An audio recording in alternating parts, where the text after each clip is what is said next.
We the people. We the people. We the people of the United States. We the people of the United States, in order to form a more perfect union, establish justice, ensure domestic tranquility, provide for the common defense, promote the general welfare, and secure the blessings of liberty to ourselves and our posterity, do ordain and establish this Constitution for the United States of America.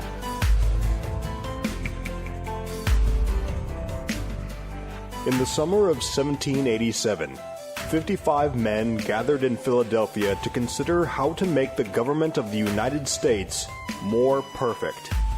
Over the course of 5 months, they argued, debated, considered and rejected ideas, notions, and various systems.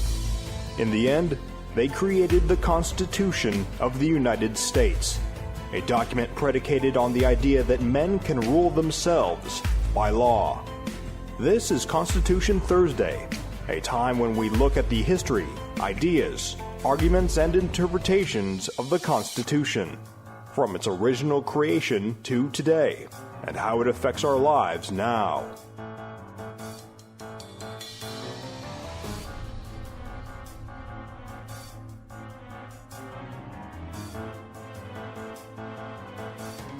In the mid-1500s, there came a story that is actually based on a real man. The man's name was Johann Faust, and he really, as far as we know, actually did exist. In a time when people were accused every day of being witches and the like, Mr. Faust had the unfortunate fortune of somehow or another managing to beat all the odds, beat all the systems, beat all the controls that were put in place in medieval Europe and medieval Germany, and somehow managed to become very successful. And there were those who believed, and we know this because it is noted in many of the histories of that era, that Mr. Faust, who really did exist, must have reached some agreement with the devil himself. Gautier would later call him Mephistopheles, Old Scratch, and various other names by which he would be known throughout history. The story has long stayed with us because it is a classic tale of selling your soul to the devil to gain riches or success. It has been repeated in history and repeated in literature multiple times. 3 of my particular favorites are Washington Irving's story, The Devil and Tom Walker, in which Tom Walker makes his deal with Old Scratch and becomes extraordinarily wealthy, and then has a change of heart when he realizes that his time is drawing near. Mr. Walker makes all kinds of attempts to religious himself up. He's never seen without a Bible, so forth and so on. But in the end, the devil gets his due. And Tom Walker and all his wealth and all his riches couldn't buy off Satan, Mephistopheles, Old Scratch, and he is sent packing off to his doom. I guess maybe my number 2 favorite version of it is Stephen Vincent Benet's version, The Devil and Daniel Webster. This was actually made into a pretty entertaining movie back in the 40s and 50s. And it's the story of a man who, Jacobin, who discovers some wealth and manages to come to a deal with Old Scratch himself and becomes fabulously wealthy, gets everything he wants in life. But like Tom Walker, he too has a change of heart, and he wants to return. he wants to keep his soul. He wants to keep his life. But he has an ace up the sleeve. which is that he happens to live in a town where Daniel Webster, the great orator, senator, and perhaps maybe should have been president of the United States, is passing through. And as a barrister of the top degree, Daniel Webster can't resist the opportunity to argue his case against Old Scratch. And in a courtroom drama that rivals Perry Mason, Daniel Webster faces down Mephistopheles, faces down the devil, faces down his jury of 12 really bad guys. And in the end, in kind of an odd twist, he wins. And the man is let go free as Daniel Webster bests the devil. This was then turned into the 60s, and as you might imagine, to a film called Bedazzled, which starred Raquel Welch and Dudley Moore. I don't recommend this film. I really don't. For its time, it was fantastic. It was called the Thinking Man's Comedy of the Year.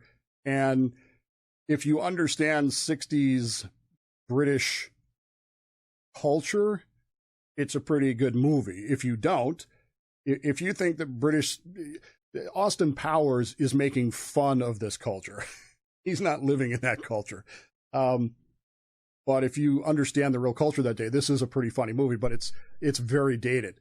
It was remade back in the 90s with Brendan Fraser and Elizabeth Hurley as Mephistopheles, as the devil. And for my money, that's a really good movie. It's actually really good. And it will both entertain you and it'll tell you similar to the story. But much like The Devil and Daniel Webster, unlike the original story, Gautier and Washington Irving, in the end of these two movies, the young man gets what he wants because, nobody wants a bad ending to a movie, right? Everybody wants a happy ending to a movie, and so that's what they get. You get the girl that they really wanted, not the one that they thought they wanted. They get all the wealth and riches, and they get their life back, and everything's fine, and everybody's happy. The moral of the story, of course, as Gautier told it in his book Faust, and as was turned into operas and so forth and so on, and the original myth, is very simply that what good does it do a man to gain the entire world but lose his soul? And that is the general acceptance of what the story of Faust is really all about. Faustian bargains has entered into our lexicon as making a deal with the devil to get something we want by compromising our positions, by compromising our souls. But what if the moral of Gautier's story in his original Faust really isn't about the dangers of wealth, human desires? What if it's something deeper than that? What if it's really about giving up on what really matters most to your soul? That's the real question I think that Faust raises. And unfortunately, the subsequent stories, Devil and Daniel Webster, as much as I love it, Bedazzled, as much as I love it, and others along that same route, they almost always end with the person who made the Faustian bargain getting out of it.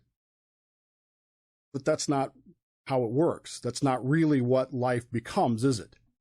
And that's part of the problem as we turn back into our discussion of the election of 1876. When we left you a couple of weeks ago, the election had happened. Tabulations were beginning, and all across the country there was great fanfare and great eagerness with which they looked forward to getting the results. And as the results trickled in, it became clear that this was going to be a very close race. And in fact, as I told you, Samuel Tilden, the Democrat, actually wins the popular vote. He will be, and I'm going to be a spoiler alert here, he will be the only man, the only presidential candidate that will win the popular vote, not get the White House, and actually get a majority of the votes. Not a plurality, but a majority. What do I mean by that? Well, Hillary Clinton did not get more than 50% of the votes. George Bush did not get 50, or Al Gore did not get 50% of the votes. They got less than the majority, but yeah, okay, they got more popular votes, but not as electoral votes. This is the only time in history this will happen. At least, so far, obviously. Who knows what will happen in the next election.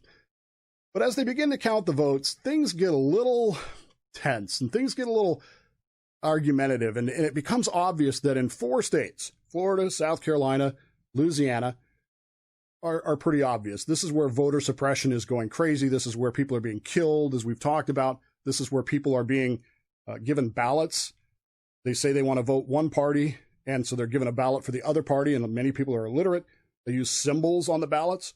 And in fact, in Florida, the Democrat Party prints their ballots, prints their tickets, because that's how you voted back in those days, prints their tickets with the picture of Abraham Lincoln on it, convincing people that those are Republican ballots. There's all kinds of this stuff going on.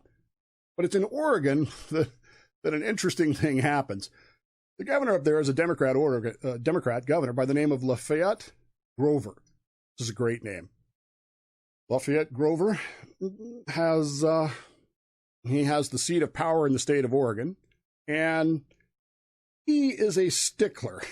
I gotta admit, I feel kind of an odd kinship with him because he's a guy who likes the letter of the law.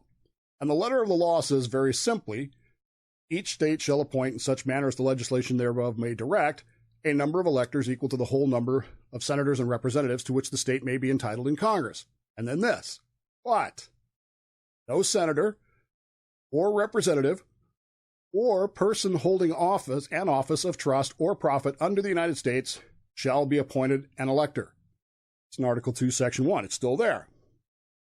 And so this is why you don't see senators and representatives as electors. And so when the votes are tabulated, and remember, technically during a presidential election, you are in fact voting for an elector, not the president. You're voting for someone who says that they will go to the Electoral College and vote for your candidate. Technically, that's what you're doing. So when the votes are tabulated, and Oregon has 3 electors, first and second guy easily go to Hayes.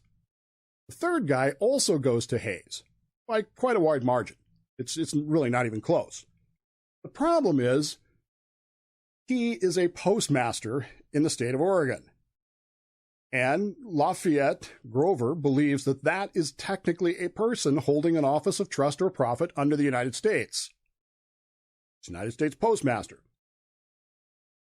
And so he invalidates the election of Joseph Watts, and replaces him with the 4th place finisher, who by a wide margin is in 4th place, but of course is a Democrat who pledged to vote for Tilden. The state of Oregon is outraged by this. The people of the state of Oregon, some of the newspaper articles I read, you can kind of see there, and just infuriated by the fact that the governor was willfully supplanting the will of the people of the state of Oregon, which was clearly expressed. Again, it wasn't even close. Okay, the 4th place finisher was not even in the same time zone, and yet the governor appointed him on the basis of, well, the other elector holds office of trust and profit under the United States, and so I feel like I'm doing the right thing. And to his credit, he stuck by his guns. Now, the newspapers there pilloried him. There was a whole lot of discussion. There was a whole lot of issues. It was just a mess. But at the end of the day, he stuck with his thing. So Oregon is now actually technically split. They're actually technically split, 2 for Hayes, 1 for Tilden, and there doesn't seem to be any, impasse here. This is a constitutional argument of Article 2, Section 1. Of all the disputed votes, and there are 20 now, this is the only one that really has a constitutional basis for the argument. I mean, I don't know what argument I would make to counter the governor's argument. Now, his appointment of the number 4 guy, I have a problem with. And again, the newspapers up there were very clear about it. You can't just supplant the will of the people. You can't just throw out this and replace it with what you want because of that. But he did. And so that's where the real trouble begins, isn't it? Down in Florida, Louisiana, and South Carolina, the issues are much different. They are voter suppression, there's threats, there's peaceful protests. that intensified. People were getting shot. People are getting, and of course, depending on who you are, remember, all three of these states have Republican governors, but those Republican governors are not popularly supported. They were installed under the Reconstruction government, and they come with a military occupation. Florida goes pretty quickly. They kind of settle things down there. Louisiana, not quite as quick, but South Carolina, man, the governor there is basically under siege in the governor's mansion, surrounded by Wade Hampton and his Redeemers and red shirts, and there is screaming and yelling, and the question then becomes, who counts the votes? I mean, when they send the electoral votes to the Senate like they're supposed to, there's a question of who counts the votes, because depending on, and I love the word construction, depending on which construction you use of the way the Constitution says this, it was at the time extremely unclear as to specifically how the votes would be counted. It says the Senate, but there's some open ground there, and depending again on how you construct it, it might have been the House. Remember, the House at this time is controlled by the Democrats, Tilden and his party. The Senate by Hayes and the Republicans. And the Supreme Court by now is basically, as I recall, it's 7-1-1. Seven Republicans, one Democrat, one independent. Don't quote me on that part, but there is one independent. I know that, and that's important to our story. And it really becomes, who counts these votes? Because whoever counts these votes, as Stalin said, it's not enough for the people to know there was an election. People who cast the votes decide nothing. The people who count the votes, they decide everything. And as they're standing there in the Senate chamber, they can't, the arguments are just too intense. In the Congress of the United States, the argument, let alone out in the countryside where people are screaming and yelling and shooting at each other over this.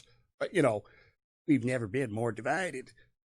Into this whole mess steps someone who should be more famous than he is, but for some reason is not. A guy by the name of Roscoe Conklin. Roscoe Conklin is a congressman. He is what is known as a radical Republican. He's one of the leaders of the radical Republicans in Congress. And he is unbelievably, wildly popular in the United States at the time. In fact, many people are named after him. There are kids of that era running around with the name Roscoe and Conklin because their parents just loved this guy. He was a fitness junkie long before there was fitness junkie thingies in the United States. He was a guy who was known to work out every day, to run. He ate healthy, and he was a firebrand of the so-called radical Republicans, which, of course, were very, very strongly abolitionists. They believed very firmly in the freeing of the slaves and the equality of black citizens post-war. Mr. Conklin, in fact, will go so far as to at one point propose legislation that the former slaves, the freedmen, actually be treated under the law better than former Confederates. He hated the Confederacy, he hated those people, and he was very adamant about this, and he was very adamant about the fact that Hayes had to win because, like most people, he believed that Tilden was going to allow the freedman to be deprived of his constitutional rights. Roscoe Conklin, as a leader in Congress, looks at what's going on, and he decides that, look, we got to do something here. This is up to Congress. This is up to us. And along with some other leaders, they form a group that comes up with some legislation. Now, this is kind of there's a misnomer here called the Compromise of 1877. There really isn't such a thing. And if there were actually two of them. But in the backrooms of Congress, Conklin and the others come up with a way that Congress can figure this out. They form a compromise, but this compromise requires legislation in order to make it happen. The compromise is going to put together a group of men. Sorry, ladies, there was no 19th Amendment yet. And that commission will then decide what they will do about these 20 disputed votes. The 19 in the 3 southern states and the 1 in Oregon.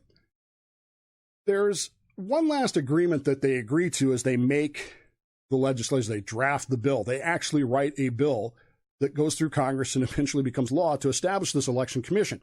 And that agreement is that it's a gentleman's agreement that they will actually all abide by this compromise, by this law, because there's a real feeling that the Democrats are not going to. There is a real feeling that the Bourbon Democrats and the Redeemers are not going to abide by this. They're already digging out their gray Confederate uniforms. They're already flying Confederate flags in South Carolina and in Louisiana. They are already talking about Tilden or blood. We're going to kill you if you don't, if there will be blood. We will start a second civil war over this if you don't do what we want done. Conklin comes up with, he's kind of the lead guy. They come up with this election commission. And what they decide is there will be 5 members of this commission from the Senate, 5 from the House, and 5 from the court. And the lesser party in each house will get 2 seats, while the majority party in each house will get 3. So there'll be 3 Republican senators and 2 Democrat senators, 3 Democrat House members, and 2 Republican House members. By the way, Conklin doesn't become one of these, which is kind of an odd thing. But at any rate, then they'll go to the Supreme Court. Now, remember what I said earlier about the Supreme Court. At the time, there was one truly independent guy on the Supreme Court. His name is David Davis, and he is a jolly fellow who everybody, he just doesn't tell anybody what he's thinking about anything. In fact, one of his biographers will say later, it's possible that he didn't even know who he supported, Tilden or Hayes. He was truly, remarkably, one of the true independents of our entire history.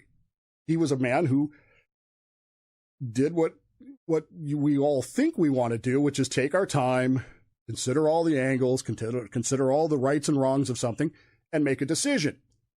He was the Associate Justice of the Supreme Court, and he was appointed to the commission. So now you've got 7 Democrats, 7 Republicans, and 1 independent.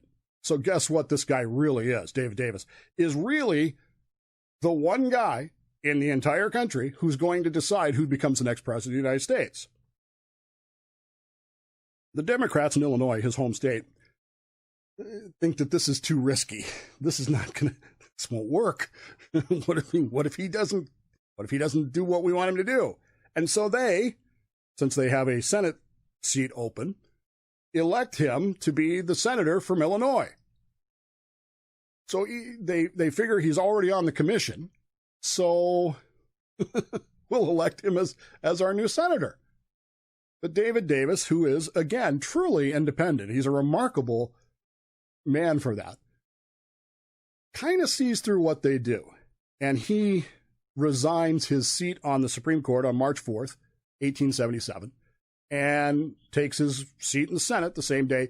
And he resigns from the Electoral Commission before it even starts. So now your independent is out. Who's left? They got to have somebody, right? And so they look to the Supreme, and it has to be a Supreme Court justice.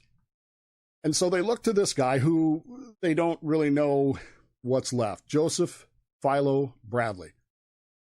And Joseph Philo Bradley will go down in history as one of the most hated, despised, detested men in all of our history. Don't you know that, right? You know that Joseph P. Bradley, Associate Justice, is the most hated man in American history. Did you know that? You didn't know that? And why is he hated? Well, because he's not quite as independent as David Davis was going to be. He's known to lean Republican. And so what you end up with is, 8 Republicans and 7 Democrats on the Electoral Commission, which is going to decide the status of all these disputed electoral votes. That means that the Democrats know that they are going to lose in the EC. They're going to lose in the Electoral Commission. They know because Bradley is a Republican they know that they're going to lose. And this causes even more tension and more problems and more anger as the commission gets ready to meet, as they're preparing to discuss these 4 specific states and these votes, that any one of which of the 3 southern states, any one of those 3 ends up in Tilden's camp, he wins. Hayes has to have every single one of them to win. And even if he gets all of them, he will win by 1 electoral college vote. But again, it's the closest election in history. Anyway, point being that into this fray steps our hero, Roscoe Conklin. It's one of the greatest names in history. Roscoe Conklin knows that this is going to be a problem. And he knows that things are going to get really, really, really rough if they don't reach some kind of compromise outside of the bill that they passed, because, spoiler alert, all 4 of the state's votes, Oregon, Florida, Louisiana, and South Carolina, are given to Hayes on the basis of an 8-7 vote. And so Brady is just pilloried because clearly he was just, that guy. But Conklin is the guy who puts all of this together in the very smoke-filled back rooms of Washington, D.C. And he comes up, and they come up with an unwritten agreement that will pacify, I guess, all of these things that are going to happen. They end up with what will be known as the Compromise of 1877. Again, that's a misnomer because it really doesn't exist. There's nothing specifically outlining this. It was a tacit understanding reached in the back rooms between the people who were threatening violence and the people who wanted Hayes, Rutherford B. Hayes, to be president of the United States, or more specifically, did not want Samuel Tilden to be president of the United States. This compromise, number one, the Democrats in the House, who were threatening to filibuster and threatening to, in the Senate, to filibuster, and the House was threatening this, to delay the inauguration, which is coming up very quickly in March. This is already February, late February, by the way. Things are getting a little hazy. They agree that the Democrats will accept Rutherford B. Hayes as president, but there are some conditions for that. What are those conditions? Number one, Reconstruction will end. All troops will be removed from the southern states. All troops will be removed. Then, Mr. Hayes will appoint at least 1 Democrat to his cabinet. Can you imagine that today? Can you imagine that Gore, Bush, 2000, if part of the whole settlement had been, okay, we'll let Mr. Bush be president, but he has to appoint some Democrat somewhere to the cabinet. How would that have been received? Again, this is a backroom deal by Roscoe and his gang. The next condition is actually pretty interesting, but the construction of a second continental railroad. Remember that the first one had been built across the center of the country through Utah and Promontory Point and out to San Francisco.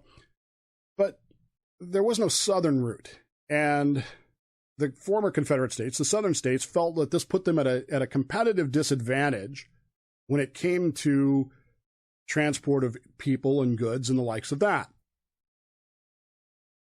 The other thing to keep in mind is that telegraph lines tended to follow the railways. And so where there were no railroads, there generally weren't telegraph lines. So it made communications difficult in the South. And so they wanted a second continental railroad, which again is not a bad compromise. But it's going to be built at government expense. And so who's going to pay for that? Well, the federal government is.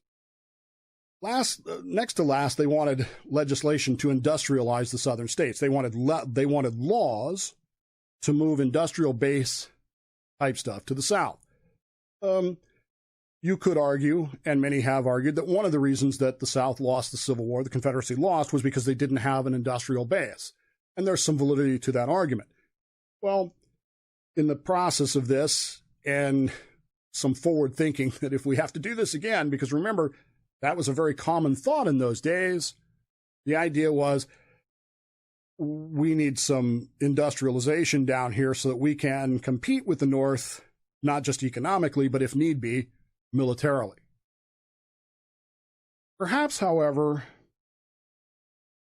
and this is the part where you wonder about things, the actual deal, the actual compromise of 1877 was to put Rutherford B. Hayes in the White House, and the southern states would then be allowed, they would have a right, their word, not mine, to deal with the freedmen with no interference.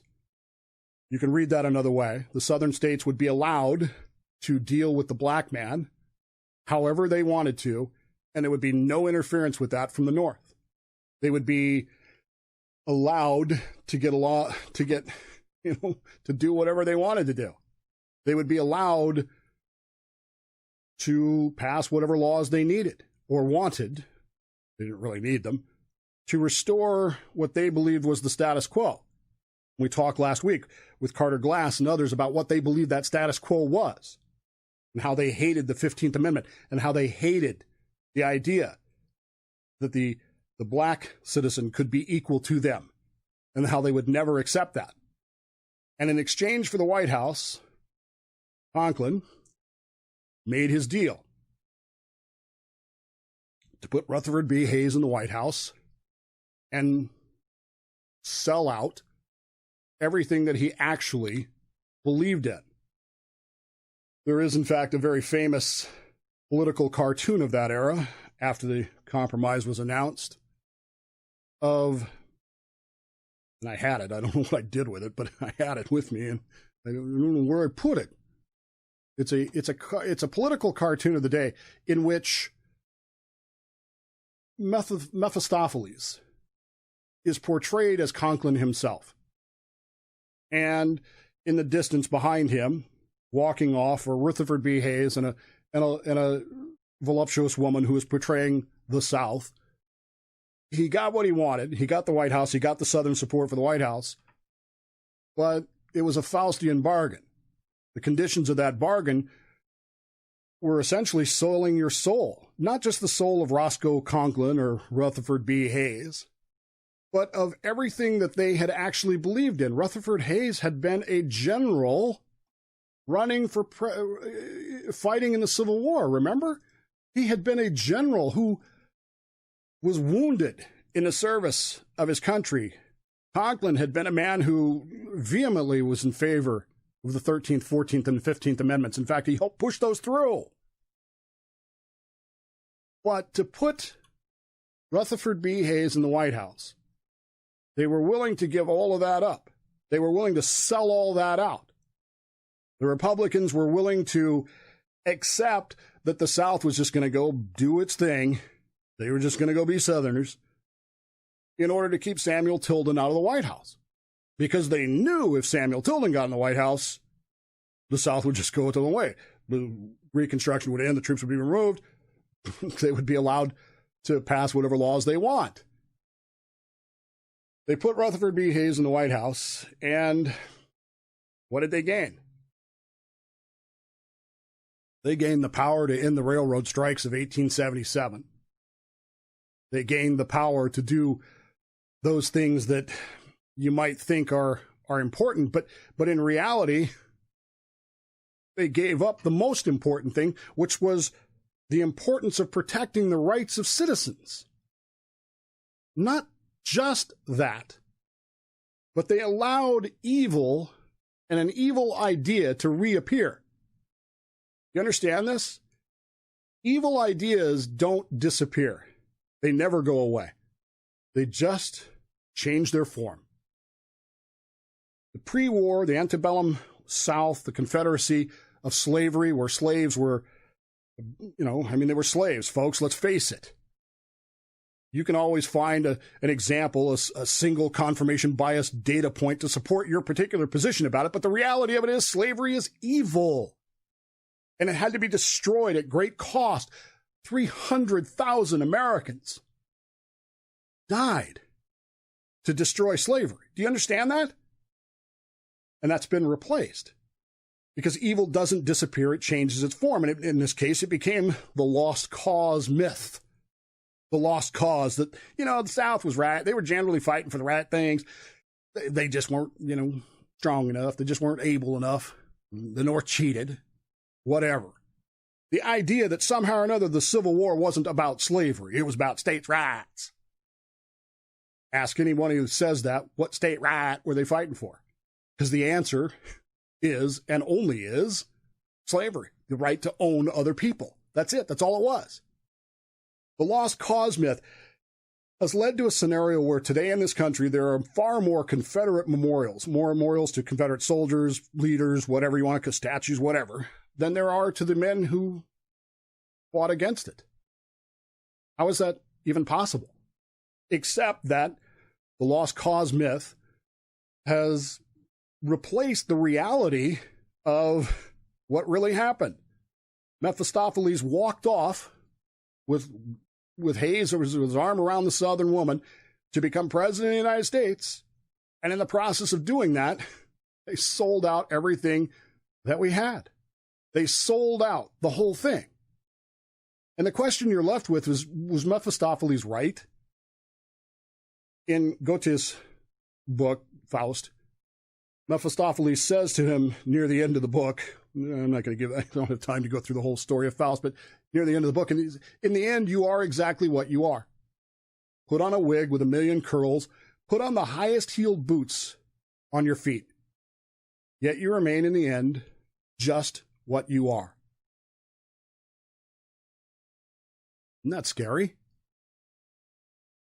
You can sell your soul to the devil, but it doesn't change anything. You're still who you are. And yet, at the end of the day, the South was still the South, the North was still the North, the Union was still the Union. People like to point out to me all the time that they were racist in the North, too. Don't you know that? Yes, I know that.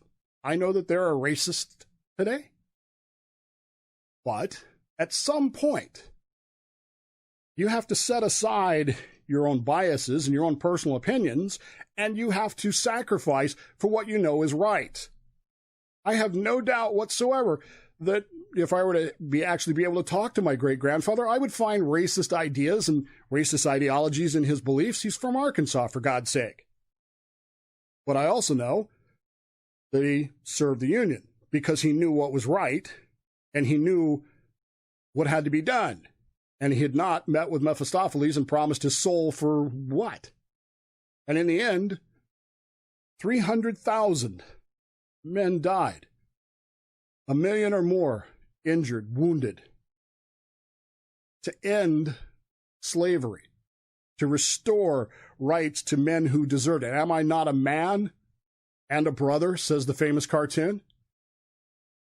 Am I not equal? Do we not believe that all men are created equal?